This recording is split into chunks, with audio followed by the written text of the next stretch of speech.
Waiting for it to say going live.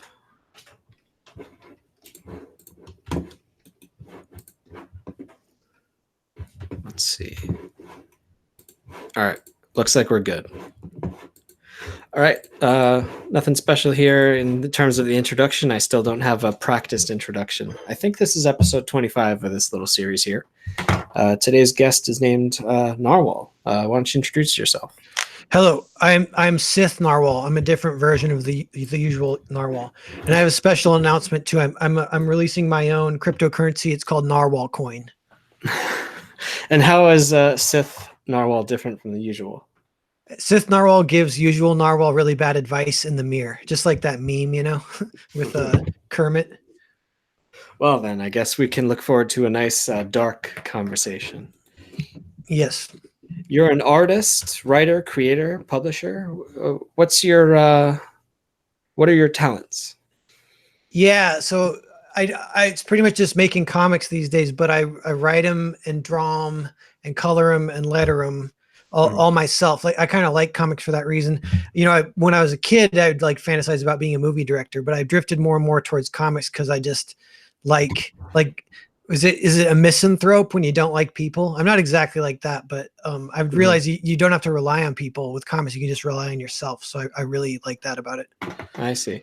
Yeah, I used to, when I was in high school and stuff, call myself antisocial, but I think it was more accurate to say asocial, like agnostic or atheist. Like I just don't care about socializing as opposed to I'm anti.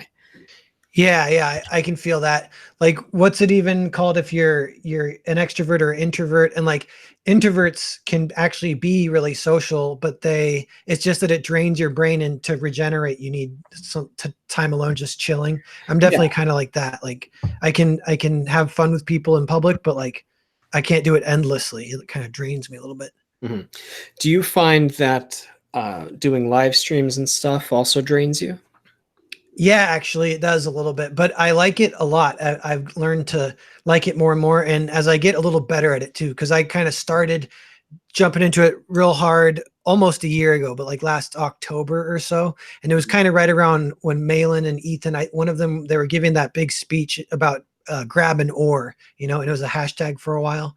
So I started my channel and I started a show called Kids Table where we'd have, you know, artists in the community on pitching their Indiegogos, and it became this kind of lower tier stepping stone to get on like Malin's channel and then get on Ethan's channel. And my channel kind of grew from that, and it didn't even grow that much, but it grew enough. You know, it's been fun. That whole process has been fun. But what I've enjoyed is just getting on a mic and talking every day. It has like helped me, you know, in ways that I didn't really foresee. I see. Now, I remember when I was getting hooked up with everybody, I remember hearing your name around. How did you get plugged in with everybody? Yeah, so I remember when you hit the scene because the Reddit hullabaloo where you got the Nazis attacked you on Reddit because you were posting your comics. And I saw the live stream where you hopped on with Ethan. So I remember all that. But then, yeah, like go back a few months. And then it was like last October I launched or my campaign Earthbound, which was kind of like the first trade version. So it's 150 pages, but 2 years or a year before that, I did the first issue, and it was the first 48 pages. And that one kind of was before Comicsgate, and it didn't really take off. And so I got to experience like crowdfunding right before Comicsgate and right after Comicsgate. So right before Comicsgate, and this is still like technically Comicsgate, but it hadn't centralized the way it had just started. Like, you know, your boy Zach, that earlier that summer, I launched it in the fall. Earlier that summer was right when he was getting rolling. He was at like 2,000 subscribers when I started watching him. And so all that was kind of in the air. Captain Cummings was still big and doing his thing. And Captain Cummings helped me a lot on my initial campaign. He backed it at a high level, got some original art. I think I drew him Captain America, and he tweeted it out a few times, but you get this feeling, yeah, like not that many sales came from Comicsgate. It wasn't really a thing yet.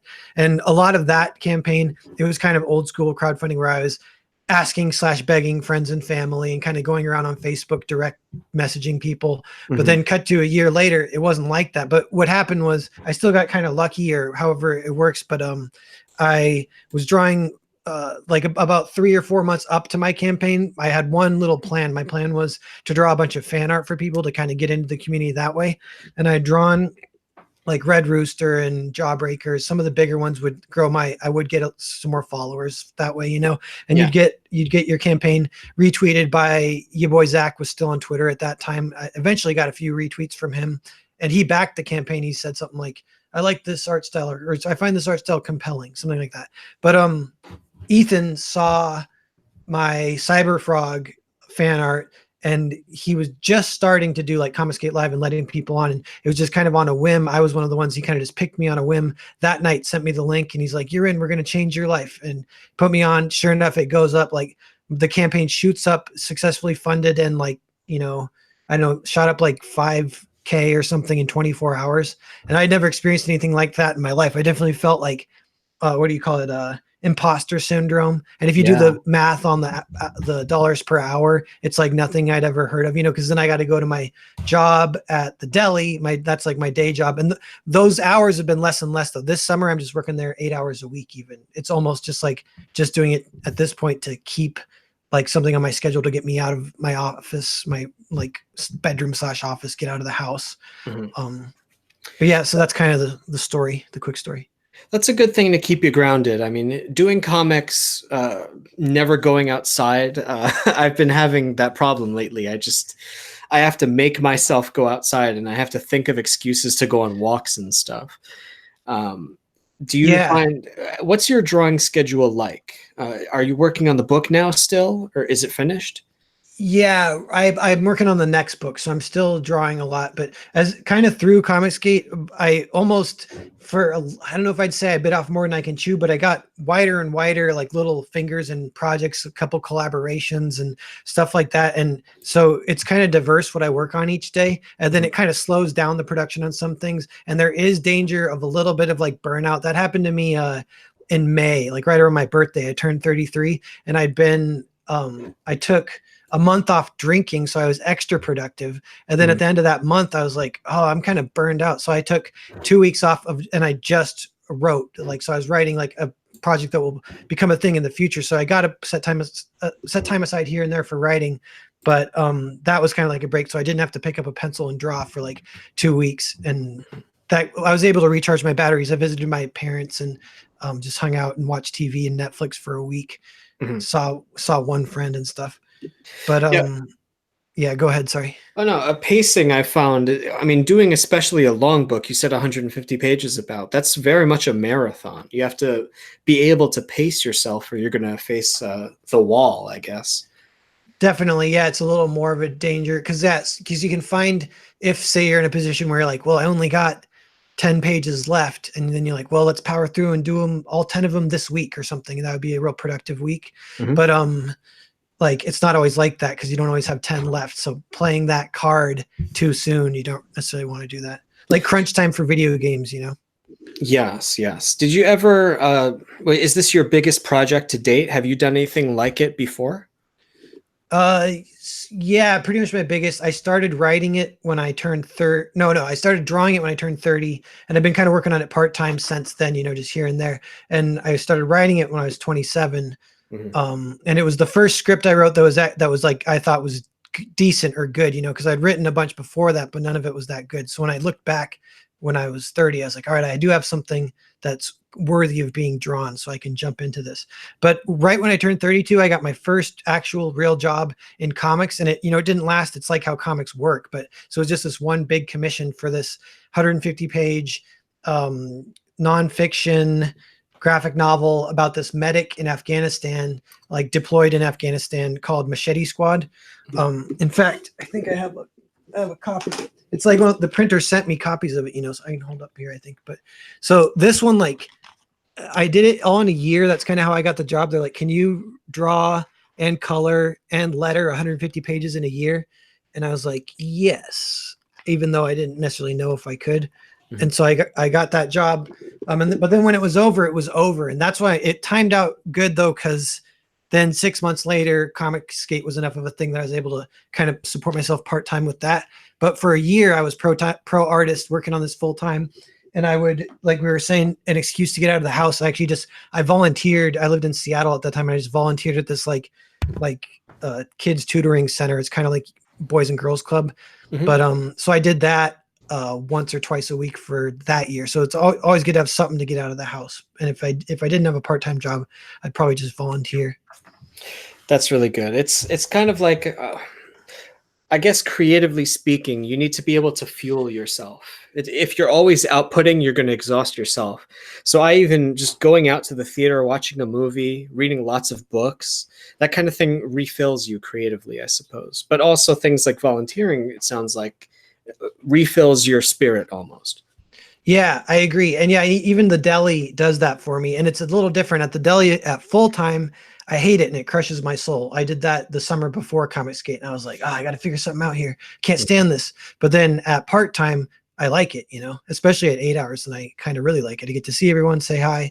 And I have like leverage with them too, where it's kind of a weird situation at the deli because we're in a good economy right now. And so they can't, keep anyone at the deli. It's like this low tier job where everyone can leave because they hate that job. And so it's kind of in a shambles, but I think we're going to see it naturally because like of the way like economics 101 works is for them to, the deli's going to die unless they raise wages naturally. So it's like, it's not like raising minimum wage forcefully. It's like, it might naturally wage. So they're negotiating that now and I'm seeing it play out in real time. But meanwhile, the whole deli is like post-apocalyptic because it's a good economy. So no one will work there. So I'm just one of the ones who's there. And if they give me shit, I'm like, I'll walk, baby. Cause I don't care. Like I scoot there and they wouldn't let me park my scooter in the back office. And I'm like, show me in writing where it says I can't park my scooter in the back office. Oh, geez. And they don't fire me because it's like, well, that whole little fight,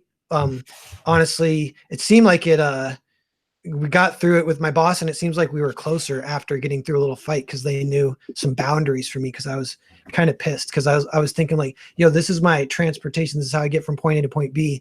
And you guys are being like kind of elitist to make me like, because there's nowhere else I can lock it up. That was kind of what started the fight.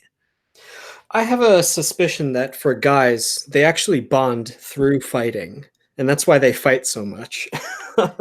I wonder if that's true. Yeah, I think so. Or like at least, a little bit of like testing and like I used to say when I was younger, a joke with my buddy that you could become close with someone by screwing them over and then apologizing heartfeltly and they'll love the apology. Yeah, I suppose in a way it's a sort of well, even little kids, they test each other's boundaries to see like how much can I wrestle with this person without hurting them by accident or seeing where the fences are. If a person is very easy to walk all over, let's say, they might not be easy to respect. Whereas if someone says, I have boundaries and you cannot cross this, it's like, okay, this is someone I can respect because they'll stand up for themselves.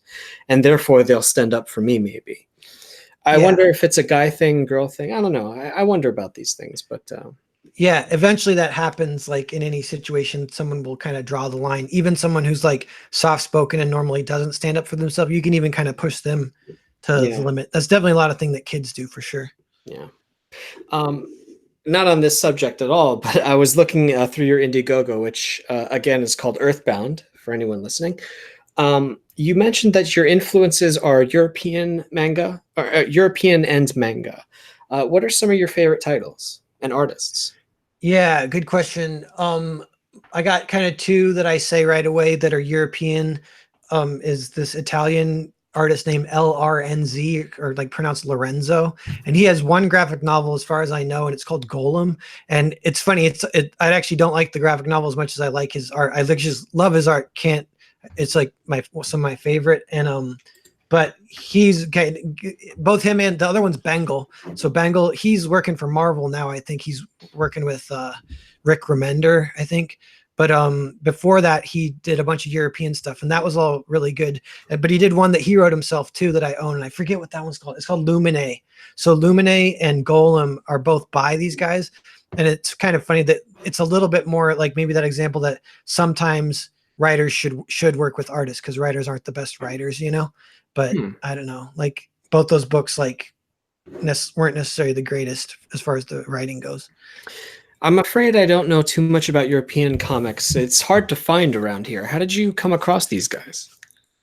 I kind of for probably like digging down and actually like Googling it and searching it. I kind of forget how I actually found. Oh, I found Bengal, I think, through he had posted somehow some of his fan art for Street Fighter 2 came across my, my social media or something, and it blew me away. And you'd see if anyone checks him out, he's like amazing colorist, and he doesn't like even ink that much, although he's a good inker too. That's kind of like my style. It's like I don't even ink really at all. The lines are just to hold the color. I just kind of map out the spaces where the color will be and then use the color later. But he does it more than me, a little better, the art lines. I'm almost like poor man's both those guys. If you look at both their styles, the Narwhal style is very similar, but just not as good yet. But I'm working on that too. Well, I don't think you're giving yourself justice. But the kind of style that you do, and these guys too, is, I guess you could call it the clean line style, which the artist on Tintin used to do, Mobius, of course, and they were influenced by Japanese woodblock prints. So I would assume that, all right, so you mentioned that you like manga and stuff like that. Do you have I noticed on your channel, your YouTube channel, that you have streams about gaming. Are you a huge gaming guy as well? Yeah, for gaming, it's kind of like I've been into it at growing up and at points in my life. These days, I pretty much exclusively watch Let's Plays. Although I have my own little Let's Play going of Tactics Ogre, so I'll play that once in a while, especially if I'm on a stint of not drinking, where I have extra time that I can sink into like a productivity where I was so productive this week, I can do whatever I want. So then I'll play a little video game. Usually I throw them on in the background while I'm drawing. And that's kind of like the methadone to my heroin, like it satisfies my gaming urges and I can still be productive. Yeah, that's one of the hard things about, I guess, being a professional or semi-professional even creator is you have no time to play games anymore. You have to be able to invest your time in the project.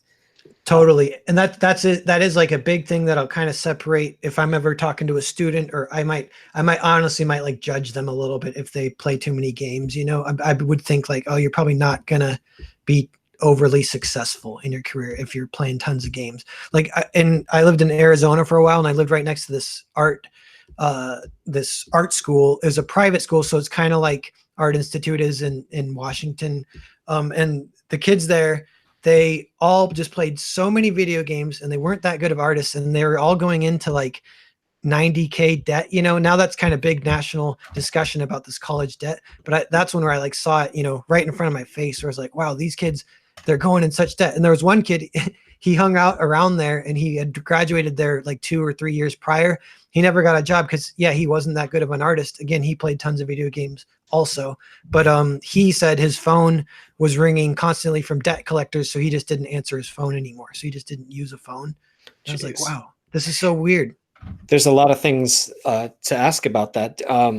I guess, well, first of all, it's upsetting to see, like, I went to art school for a year in New York, and it was okay. But then I saw a lot of my peers or classmates, and I would see their work, and I would wonder, how did some of them even get in the school? But then I realized these schools are a business as well. And I guess it's up to the student to take their education seriously.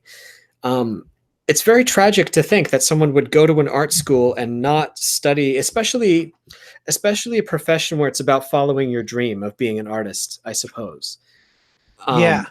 Because if you look online, then you see all these amazing artists, amazing people. That's kind of like you got the high school tier. Like in high school, you might relate to this. In high school, I was the art kid, or like I was the best artist in school even, but that's not that good as soon as you jump online. And if I look at my old art that I thought was so hot when I was in high school, I'm like, man, it's terrible.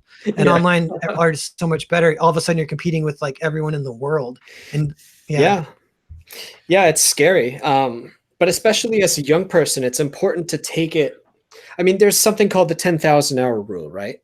If you've heard of that. I have heard of that. And you want to try to get those 10,000 hours done as fast as possible, especially if you're young.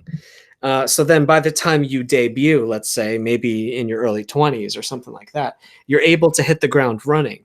But even in, we're both about the same age, I assume. I still struggle like on new projects. It's like, especially when I'm asked to change my style, I feel like I'm back in high school. I don't know how to draw these characters on model. I'm like struggling just to hit these deadlines. And That happened to me with Machete Squad. I had to draw like Jeeps and tanks and stuff, Mm. and I ended up, for those 150 pages, I ended up redrawing like maybe about 30 of them. So like a fifth of the pages I redrew because I wasn't happy with, by the time I'd drawn the whole book, then I kind of was pretty comfortable drawing this Yeah. stuff. But you really got to jump in and learn to swim as you go. That was would be advice I would give to anyone if they're starting to learn to draw too, is like draw sequentials kind of early, because that'll force you to draw stuff you'd never think about. You'll have to start thinking about perspective and framing. You might have to draw, like, one of the hardest things to draw, because if we're just drawing like in high school style, you draw character over a white sheet, and you can draw it great. Maybe you can draw a pretty girl or a strong guy or whatever, but then like try and draw them sitting on a couch in perspective. Like that's with so other hard. characters next to them at scale. Yeah, totally. Especially if you draw, like when I was really young, I used to start by drawing eyes and then the nose, then the mouth, then I would draw the head around it. And then I had to train myself to draw mannequins first and then fill in the facial features after. And I hated doing that. But if I didn't do that, none of the characters would come out to scale. They would all be different sizes. Oh yeah. How do you approach a page? From like, do you start with by blocking in your characters? Do you have a preferred way of tackling a new page, new panel? Yeah, I do it. A lot of like my style and processes come from just like a general path of least resistance after drawing like kind of a lot of pages over the years. But it's I got the script, and then the script doesn't say where the page turns are, but I kind of just look at it and see what feels good, and then I'll thumbnail it. And the thumbnail is kind of a lot of information, even though it's really scribbly. Probably no one could read it but me. So that's one thing if I'm just working with myself. So I don't have to worry about too much of that, like making sure it's legible. Mm-hmm. But then I take the thumbnail and then I panel it, and then I'll often, if I'm going digital, so often, not always, but I'll almost skip the penciling phase, and it'll instead be a lot of Control Z, just undo as I draw, and I might draw a whole panel ish and then delete it and then draw it again, and then it'll look kind of good. Yeah. Once I get kind of that energy going, getting warmed up a little bit. Man, I had that exact thing happen to me. Like I've been drawing digitally for quite a while now, and I'm so used to it. And then I had to draw some comic pages a few days ago in pencil, and it was so inconvenient because I wanted to scale things. Like the way that I would frame the image, I'm like, no, I need the camera to zoom out, but I've already drawn all the characters. So it's like either I just leave them or I have to redraw the entire panel, and I didn't have time for that. So I feel like I've spoiled myself. I know. It's so convenient. I relate to that like 100%. I want to jump into traditional again as well. I had to draw a bunch of traditional just for fulfillment on Earthbound, because people ordered sketches and it had been a while. And it took me a little while to warm up, but then I at least felt comfortable. Just for a while, I didn't feel comfortable at all. I'd want the Control Z, want to scale stuff. But I got at least to the point where I felt comfortable just drawing character pinups, Quick question. Lumdrop asks, do we have a link to Narwhal's art? Where's the best place for us to look at some of your stuff? Honestly, Twitter is what I post constantly, but unfortunately too, it is just art focused, but it's a lot of retweeting of other people's art too. But follow me there if you kind of want to keep up with my art. And then I post a bunch of art on the actual Indiegogo page for Earthbound too. Yeah. And let's see. So you're working on the second volume of Earthbound now. Yeah, I sort of have two, or almost like even three projects. I'll tell you quickly. So there's Earthbound is part 1, and then there's going to be part 2, which finishes the story. So that'll be like more like 100 pages. This one's 140. So the whole thing will be 240. So I'm kind of chipping away at that. But in between, I'm doing another one that I've been working on simultaneously also. But that one is called Foreign Agent, and it's 2 soldiers, kind of home invasion story. They barge into a house and force the family to help them, and they can't speak the same language as the family, but the kid of the family and the younger soldier are artists, so they exchange comics within comics kind of to communicate. Cool. And so so that's kind of like the next one that hopefully will launch in August. As soon as I fulfill Earthbound, it's on, because that one is 2/3 completed, and then I want to complete that real fast, and then that'll buy me some time to work on Earthbound Part 2. So I'm worried about some of the the sustainability of the models we're all working with. These Indiegogo models is like, it's good. And I'm glad I have projects lined up, but if I didn't, then it might be like, I might have to go take a period and go back full time at the deli. I'm trying to avoid that. I really want to avoid that. Mhm. What do you think is wrong with or what are the things that are right and wrong about the current models for the Indiegogo campaigns? Yeah, so I think I have thought about this. It seems like, people complain if it's 48 pages, that's not enough pages. I agree with that 100%, but it feels like around 100 pages for $25, that feels like pretty good to me because you want a backer to actually take a chunk into like, I don't know, like $12 for a physical is kind of low and it's a lot of work to pack and ship it and everything. But Mhm. packing and shipping and printing a 100-page one for $25, that seems to be like comparable enough to the real the stores or whatever. But maybe there's a little percentage there that's kind of like a bonus because whenever you do the math, it does feel like there's, what would you call it? It's like an indie premium where you're helping the artist. If you're backing their book, you're paying a little bit more because you're just helping them, and most Yeah. people are okay with that. But yeah, that's kind of where I've figured it. And so like I'm thinking of one next spring where we only have 48 pages. We'll be ready for the book, so we might double feature it with something else, or we might do a bunch kind of really detailed making of, which could be quality, and we'll see about that to kind of test that water if Mhm. people are interested in making of pages filling that 100 pages. One of the biggest challenges I found as a comics artist in general is balancing speed versus quality. How many, like, do you have a hard limit for how much time you'll let yourself spend on a page? And do you draw a limit as far as quality goes? Like, when do you decide a page is finished? Yeah, that's a good question. I'm trying to, like, for me, that those kind of questions really come up if I'm working in a style outside of the style that I kind of naturally do. So the natural digital style I do, I got it down so, like pretty much like a factory almost. So I don't stress about that. And it was path of least resistance and cutting as many corners as possible is what led to that style. So it's already as fast as possible. Like, like for example, for me, I don't really deal with inking.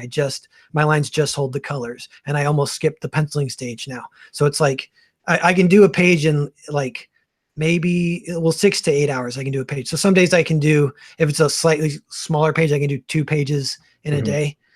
Um, so yeah, that's about, oh yeah. So then if I'm doing illustration style where I'm a little less comfortable, then I do struggle with those questions. I'm like, where do I stop? How do I know when it's good? Like, and I remember feeling that a lot in high school. Even I'd be like, I don't know when it's done. And sometimes you overwork stuff. I don't know Mhm. if you can relate to that. And you look at something, you're like, I should have stopped an hour ago working on this. Yeah, there's a natural point where I start to get really sick of an illustration. And I think that happens around a day or two max, where I've realized I don't have the DNA to be a fine artist because I get really sick of an illustration. So whatever I have to do to get to that point where I'm satisfied with a piece, maybe I'll spend another hour polishing it just to clean up a few loose lines here and there. But once I reach somewhere between 8 to 12 hours, that's where I get sick of something. Like, I mean, it can be a really complex piece broken up into different chunks where I'll say, okay, I'm going to do a background over here. I'll focus on the characters over here. But yeah, Yeah. a day a page is pretty much however, like after a day, I start to get really sick of a piece of art. And then I worry that if I'm sick of it, then the readers are going to know and they're going to, something's going to communicate in the piece that they're going to be like, oh, it looks like he really kind of dragged his heels on this one for some reason. Yeah, that's like some natural forces that will guide you. And one thing I'll say, yeah, I really like your style, and it's kind of a little more painterly almost, like, and you and me are both kind of like, I always say I want to improve vertically, but not horizontally, which means kind of I have my style. I don't want to change my style. I just want to get better at my style. And I feel that way kind of for you. It's like, you're just going to improve vertically. So you can imagine you're going to like learn things that you don't even occur to you. They're almost like blind spots. But if you just look at your art now, look at it a year later, you're like, well, it's mysteriously better. I'm not even sure exactly how it's improved, but it's improved in different ways. I'm actually going to write that down. That's really inspirational, actually. Oh yeah, thanks. That's cool. Yeah, you know why? Because I was recently asked by another artist to do some art for their project just to help out, and I had to draw in their style for 2 days straight, and I just struggled so much to get on model. Like, all the characters looked as if it was in my style, but it won't fit in their book because it looks like another artist drew it. And I found myself feeling like I was in high school again, and I was having all these like little pangs of what's the word? Like low self-esteem art wise. And I was Oh like, yeah. oh, I suck. I can't draw. I can't make myself draw in this other style. And I was like, oh, I don't want to do this anymore. But Yeah. when it comes to drawing in my style, I don't even think about it. When I have to draw a thing, I just draw it the way that my brain tells me, oh, this is how I draw a car. That's just how I draw it. Or this is how you draw a hot babe. It just happens to be the way I draw a hot babe or something. Yeah, yeah, and you can look at reference and it'll still be your style, you know. Yeah. It's like But if I was you'll filter everything. yeah. If I was told to draw in another artist's style, though, it's like I'm having to do double the work and it still doesn't look the way I want it to. And then I just get more frustrated. Yeah, I'm that, very I easily don't. frustrated. I pretty much don't do that anymore. Like it's I'm in at least enough to a point where if someone needed me to draw another style, I might say, you know, I might not be right for this job. If you got to hire me to It's draw very my style. flattering. It's hard to say no, but then I reach a point where they just keep asking me to change things and they keep telling me they're unsatisfied and it kills me. I I, know because you want to leave them satisfied for sure. yeah. You Yeah. know, that happened to me. What I remember, like the flashbacks that mess with your self-esteem can give you a like a complex. Is people used to always tell me my art, they look Asian, and it's just because it looked a little bit anime style. And I'm like, it's not Asian, it's just anime. Stop saying that they look Asian. What's so bad about that anyway? Yeah, I mean, that's a lot of people from our generation might feel that. There's a lot of anime hate, I think. I don't know. I mean, at least where I grew up, my friends, I mean, in my area, half of the students were Asian anyway. So we all talked about games and anime nonstop. There was no stigma attached for us. Did you have any favorite animes growing up? I got into it like a little late. I'm trying to think. I've sort of I haven't jumped in. Like, for example, I haven't seen like Dragon Ball Z or anything, but I think the first one that I watched that really got me into it, it was like movies first. It was the violent 90s movies. So Ninja Scroll was Yeah, amazing. that's You, right. you can imagine seeing that as a kid too, just blowing your mind. You're like, what? Yeah, I didn't know that movies could be this violent or whatever. This is awesome. it was so And cool. that movie has like great story too, good script and good characters. And like I like not only that movie but a lot of anime in general. I like how they treat superpowers a little bit weirder than like Marvel would or something. I feel like in America superpowers are like super strength, super speed, you can fly, you can jump far, you can make yourself bigger, small, or whatever. And in Japan superpowers are like he has a beehive on his back, and if the bees sting you, then you become under his control. Something Yeah. like There's that's actually one of the things I'm most fascinated by is comparing American versus Japanese comics. And I think American comics are really struggling because they are sort of focused on a genre that's been kind of done to death. That's my theory anyway. which is Uh, superhero, right? Is that what you're thinking? yeah, I'm just kind of there's so many other genres. Like manga, I think has been crushing it. Maybe globally, but definitely in their own country. Are you interested or do you follow sort of the differences between the two countries? Do you read manga? I read manga like probably more than comics, but not. I don't even jump too much into it. I know one example of like a compare and contrast is there's a Batman manga called Child of Dreams. I don't know. Have you heard of that one or read it ever? I might have seen it. I'm not sure about the title. Yeah, it's so that one I really really liked it, and it's one of the best Batman stories I've ever read probably. And that's just it's funny, yeah, you know, like so that basically they can do Batman almost better than in America now. Like some of the best Batman, maybe it's not quite as good as some of the Tim Sale, Jeff Loeb ones or the Dark Knight Returns or whatever, but it's kind of up in that group. Kia Asamiya. I know this name.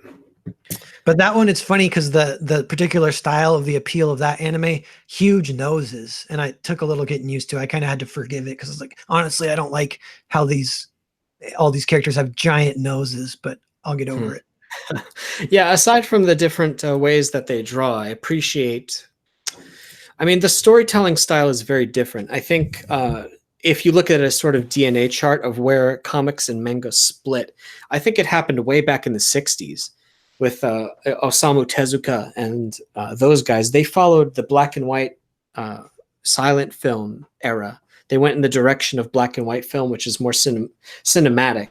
And then American comics kind of kept recycling its own style. In the 70s, it kind of they did the superhero stuff, and then the 80s they did the attitude era. 90s was more attitude era as well, and they kind of focused on the same subject matter, whereas manga, I felt, kept branching off and introducing different stories for different people. And I don't know. I miss, like, I used to read a lot of American comics that were alternative comics, like American Splendor, or just any sort of indie or alternative. I'm trying to think of like Drawn and Quartered, or Drawn and Quarterly, Top Shelf. Yeah, anything that seemed like small press. I didn't read the main four publishers very much. A little bit of Image in the 90s, but I was never impressed by superhero stuff.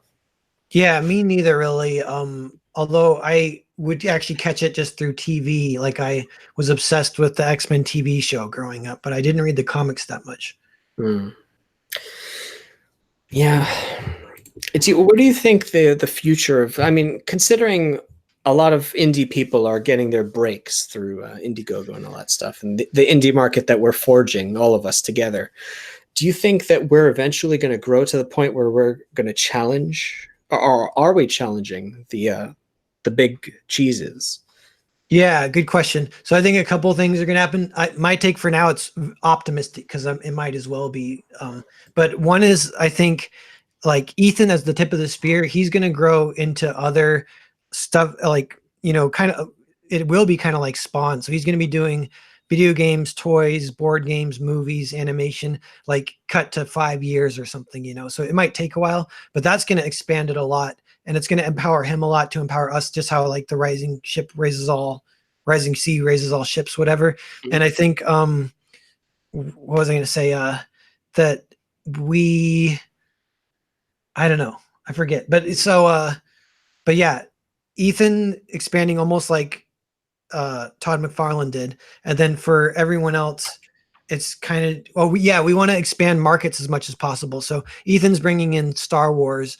I'm working on a project now where I'm trying to bring in Nerf modding community people, because it's like a crossover. It's called Modded, so it's like about the Nerf modding community. And then that's with Tungsten. He's a comics guy who approached me because one page in Earthbound had a Nerf, just for fun, Nerf war panel. So we started planning that, and we've been working on it. It's like, that's something, everyone's got their little schemes, but like, we want to expand, and we want to expand like comics to be cooler than like, just to get them cooler and cooler. Like, hopefully, like eventually maybe like it would be in Japan, like where there people are reading it in public on the train or whatever, It's like the more we can, if we can ever achieve that, because it's kind of a lofty goal, but that's how we all get like wealthy too. And I was wondering about that. You might know them more than me, but do you know if manga artists in Japan, are they like rock stars, or are they wealthy? I know obviously they work really hard. I know that, but a lot of them do make enough money. How do I put this? They make enough money that they can hire their own staff and assistants, because a lot of manga is really fast paced. You're expected to draw something like 18 pages a week at the highest level. So you need to have enough money to hire assistants to help you with backgrounds, tone, lettering, all kinds of different tasks that you need help with. You can't do alone. Most manga artists at the high level just draw the characters, and then they hand off the pages to their assistants. So I think more of them are able to make a lot of money than here in the States, whereas there's more of an assembly line thing. Like, you might hear about the occasional star artist or star writer working for the big two, but manga artists in many ways own their own properties, I think, or maybe it's a partnership. But they do make a significant amount of money. The only downside is, of course, Japan's really expensive. So maybe that money gets eaten up by help. You got to pay for office space for your assistants and supplies and all kinds of things. But I think more of them are able to earn a living at it because it's considered a real profession over there. Whereas I feel like if I say I'm a comic artist, people don't really understand what that means here in the States, unless it's like, oh, do you make superheroes? No. Yeah, I don't have an answer for that question yet either. Yeah, when people say, you just meet them and they go, so what do you do? If you say you're a comic artist, the problem is that like it'll lead to other questions. And sometimes I don't want to have that conversation with everyone. They'll be like, so are you published by anyone I know or published anything I know? And I'm like, well, no, there's this thing called Indiegogo and Comic Skate, and I got this book. And like, I'm like, I don't feel like that. It's too bad because I know in Japan, I always compare myself and the movement to Japan. So I'm really sorry, everybody, for keep bringing this up. But like over there, it's like it's really considered a profession. Like the guy who's called the god of manga over there, Osamu Tezuka, he was actually a doctor, and then he decided to put away that being a doctor, and he wanted to be a manga artist instead. So it was so appealing to him that he went from that job to being a comics artist, and it was not considered a step down necessarily. Yeah. He Yeah. So became that's our goal. That's what we want to do. We want comics to get cooler and cooler.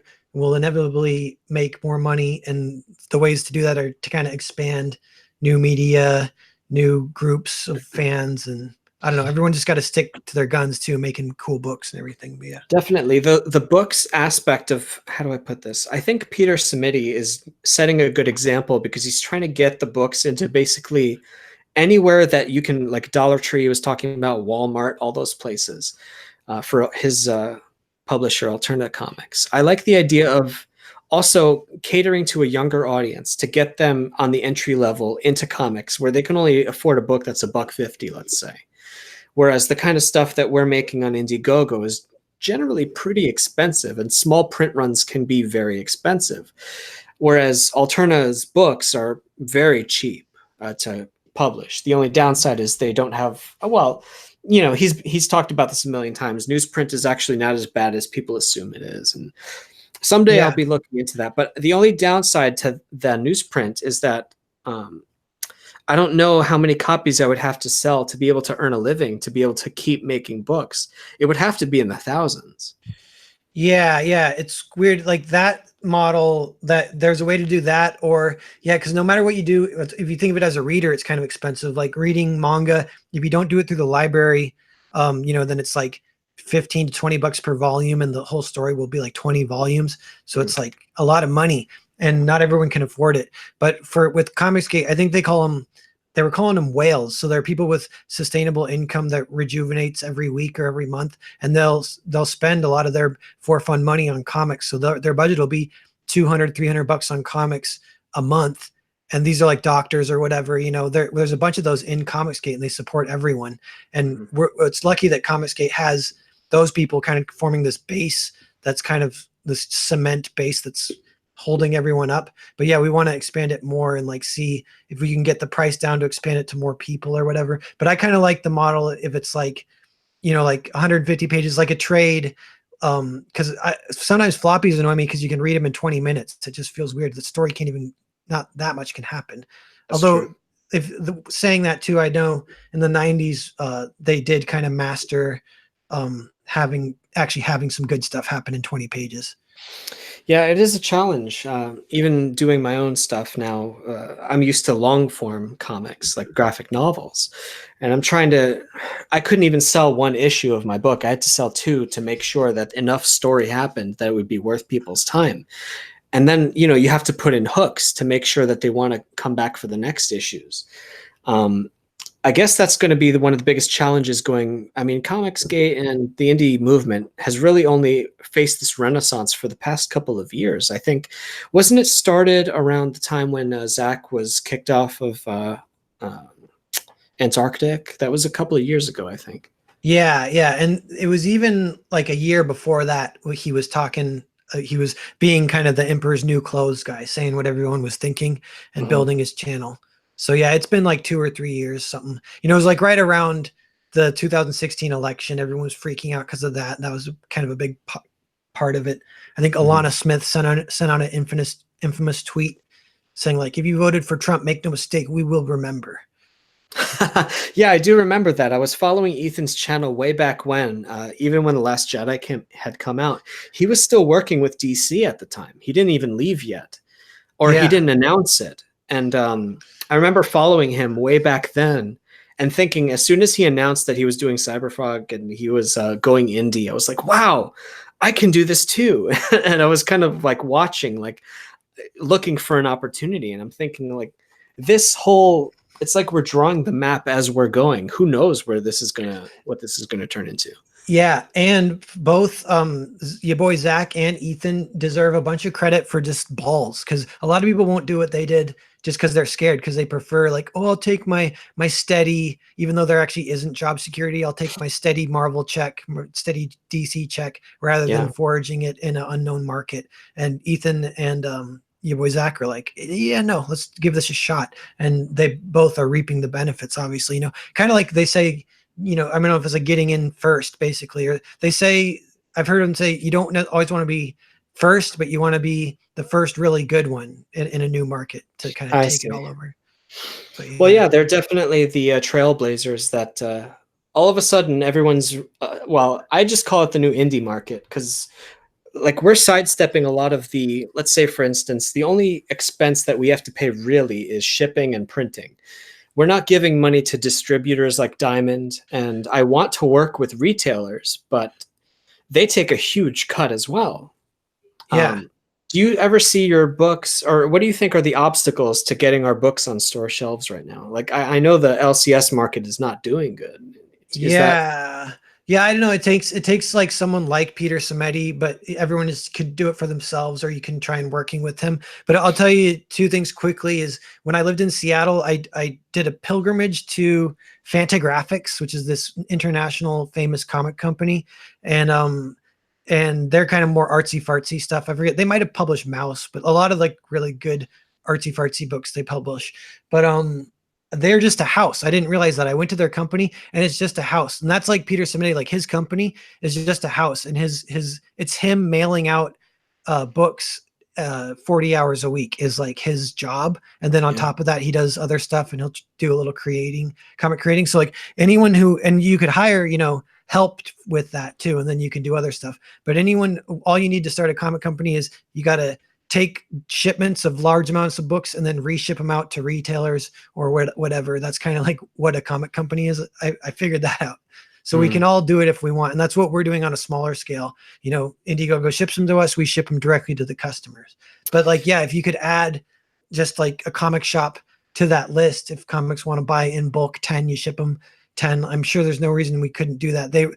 Unfortunately, there'd be no buyback for that. Like, not that Diamond does that anyway right now. So I don't know what if I owned a comic shop, I don't know how much I'd want to risk on buying like 10 of a certain book. But I know there is a couple people in Comicsgate who do that. Like one guy contacted me behind the scenes and he's like, I think he was just doing it as an investment, but he's buying like 10 of every Comicsgate book just because he's just going to do it. He's going to sell them later if the value goes up, because they're all limited editions technically. Yeah, So he's betting on the movement kind of staying hip and cool and growing and everything.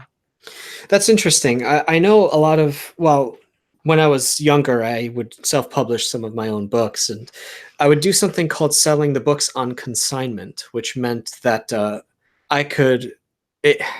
they only paid me if they sold the books, and I could always come back and take the stock that they didn't sell. Yeah. And I realized that was unusual. Most comic shops will just buy the books straight up, and then you never see them again. Yeah. My plan, what I'm hoping, I don't know if this will become easier over the next few years, is I want to be able to just jump in my car and spend a weekend driving to every comics shop within 100 miles of me, and going in and just saying, hey, here's my book, and what are some of the obstacles? Like, do you want some copies, A, and B, how can indie comics creators get our books on your shelves? Like, how can we help each other? Yeah. Yeah, you learn a lot doing that, and that'd be cool. I think maybe you should. Another thing that we could do is like, it's like real world versus internet. Obviously, the internet, the thing that seems to be that really works, the model that works is YouTube. But again, it's hard. It's hard to grow a channel, and it's good that you're doing it and you develop skills like you don't even know. Like, it's getting better on a mic. So then if you go on with Ethan, you're like can talk better and sell your book better just in that respect. But yeah, growing the YouTube channel digitally. But yeah, real life is like book tour stuff. We could always do something like that, like go to a store, actually go to conventions and go do talks at stores, inviting people. It's a little bit weird because Comicsgate has a stigma, but I kind of feel like that's going away. I don't know if it's that I'm more in a bubble now, but I'm not too worried about the stigma anymore. I really was worried about it initially. You kind of feel it. It feels, like I had a friend, like, I don't know if you might have, I'm sure you've experienced this too, but I had not even like a friend, but a co-creator. He cut me loose and talked a bunch of shit on email as soon as he found out I was Comicsgate, I was like, damn it. Yeah, I don't know. I mean, there's a lot of rumor spreading, I guess. it just the whole culture around comics right now versus indie comics and the established comics people. It's too much toxicity. I never have liked it. I wish we could focus on our books and good products. But I guess part of what made this movement so strong in the first place was, I guess, talking smack in a playful way. But then sometimes some people, like, I guess we don't name names anymore because they've stopped fighting. Let's say anti-Comicsgate or something like that. There's a lot of fighting that would be caused just for the sake of fighting, that it's not helping any of us. And it was driving me nuts for a little while. It's like we're scaring away new creators that would want to be one of us, that would want to hang out with us. But because of the toxicity, they're scared of being associated. Yeah, that's true. The thing I say about that too is, especially on Twitter, it's a little bit different on YouTube, but on Twitter, it reminds me of World War One. Like World War One got started because the Ferdinand murdered the guy, you know, the assassination, and then it was a bunch of alliances that everyone's standing up for each other, and it just chain reaction till everyone's fighting with everyone. And I feel like that happens on Twitter all the time. And so I don't do that. I'm an isolationist on Twitter. I'm like, defend for yourself, everyone. I'm just talking. I'm not even gonna talk about being positive, or like, I'm not even gonna talk about avoiding drama. I don't tweet out no drama here, drama free zone. Like, I just fucking ignore everything. Yeah.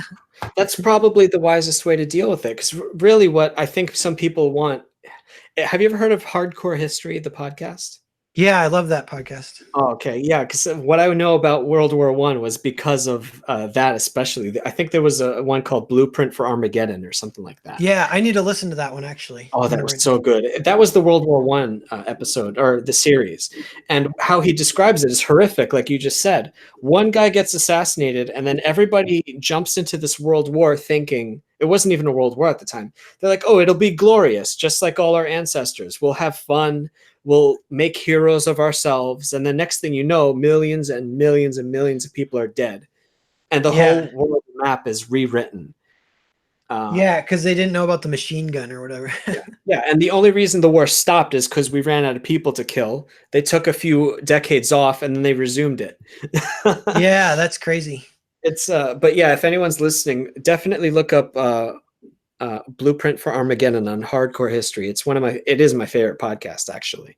But yeah, I do see that the fighting is, on one hand, it's praiseworthy to like back up your friends online, but then also there's a lot of, in gaming we call it ganking. It's like we're just going to gang up on whatever target happens to be fashionable right now. And as a creator, it's just, to me, it makes me want to just turn off my computer and stop drawing comics. It's very strange to me. But anyway, we don't have to talk about that. And I know you have to go on another show. Do you want to tell everybody what you're doing? Yeah, I'm going on Drawn and Quartered with Mike S. Miller. It's his channel, his show. John Malin's a mainstay there. But yeah, they all compete drawing. I think this week the theme is Stranger Things. So everyone draws, and at the end you vote. And so it's like friendly competition. You know, it's a real fun show. Everyone, usually 300 or so people are watching. Yeah. And I've been on it a few times. I'm always glad to be on it when they let me on. Well, I'm sure everybody listening, if you want to go and listen to Narwhal and cheer him on, he'll be doing this right after. And I don't want to keep you on because I'm sure you got some prep to do. Is there any stuff you want to plug or talk about before we go? Yeah, just anyone listening, everyone in the chat, sub my channel because I'm putting out almost daily content these days, and I'm banned from streaming for 90 days because that recently happened because of a copy strike. But that's actually helped me in somewhat. Like, looking on the bright side is I focus more on uploading content daily. Like today I did a rant about Batman because your boy Zach's been talking about Batman, so I'd have a 10-minute video breaking down Batman's character and stuff. So sub my channel, and then it's Narwhal Books on YouTube, and I'm Narwhal Books on Twitter, and then I got Earthbound the book. It's available on Indiegogo, and that's about it. Well, there you go. So everyone listening, be sure to follow him on those platforms and do cheer him on, because I've been on the pro edition of Drawn and Quartered once. It was really stressful. I'm not sure I want to do it again. But I admire you for going on and taking those guys on. Yeah, thank you. All right. Well, I'll let you go then. You can prep for the thing. I want to thank everybody for coming and listening to these live. I'm probably going to do less of these this month because I'm getting started on the Mary Sue book. It looks like it's going to get funded, so I'm just going to get started on the book. And Nice. Congrats with that too. It looks cool. Thanks. Yeah, and we can maybe we can cross promote somehow in the future. I'll figure out a dude. way. Yeah, I'll try to brainstorm some things. And if you think of anything, let me know. Okay. All Sounds right, cool. good. Well, I'll let you go. Good luck on the thing. Yeah, thank you. All right. Good night, everybody. See you next time. Hit stop here.